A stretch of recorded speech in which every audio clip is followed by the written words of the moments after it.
GLP-1 analogue therapy से वज़न कितना कम हो सकता है, ये सवाल काफ़ी लोगों के माइंड में रहता है। तो पहली बात तो आप ये समझ लें कि GLP-1 थेरेपी ये आने वाले समय में एक रिवॉल्यूशन मेडिसिन है। और वेट लॉस के बारे में मैं कहूँगा कि इसमें दो तरह के मॉलिक्यूल आते हैं। एक तो बोलते हैं सेमाग्लूटाइड, दूसरा होता है ट्रिज़ेप्टाइड। अगर बात करें ट्रिज़ेप्टाइड की, तो ये देखा गया है स्टडी में कि लगभग 20 से 24% तक वेट कम इसमें हो जाता है।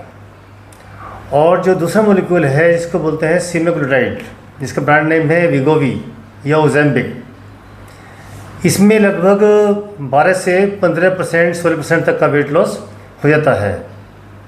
मैंने अपनी प्रैक्टिस में जो देखा है वो ये देखा है कि जो आदमी जितना ज़्यादा ओवरवेट होता है, सपोज़ किसी का वेट 120 किलो, 130 किलो, 140 kg है, तो उसमें वेट लॉस परसेंटेज ज़्यादा रहती है।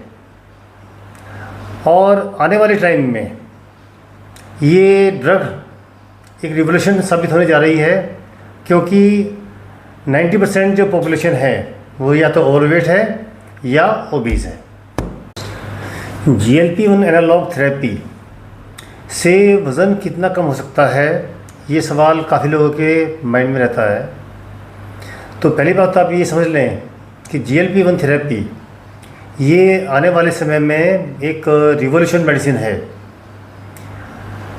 और वेट लॉस के बारे में मैं कहूँगा कि इसमें दो तरह के मॉलिक्यूल आते हैं। एक तो बोलते हैं सेमाग्लूटाइड, दूसरा होता है ट्रिज़ेप्टाइड। अगर बात करें ट्रिज़ेप्टाइड की, तो ये देखा गया है स्टडी में कि लगभग 20 से 24% तक वेट कम इसमें हो जाता है।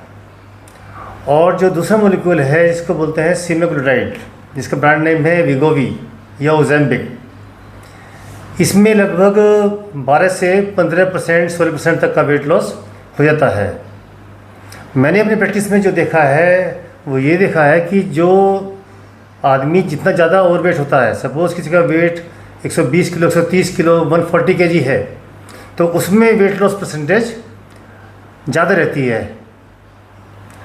और आने वाले टाइम में ये ड्रग एक रिवोल्यूशन साबित होने जा रही है, क्योंकि 90% जो पॉपुलेशन है वो या तो ओवरवेट है या ओबीज है।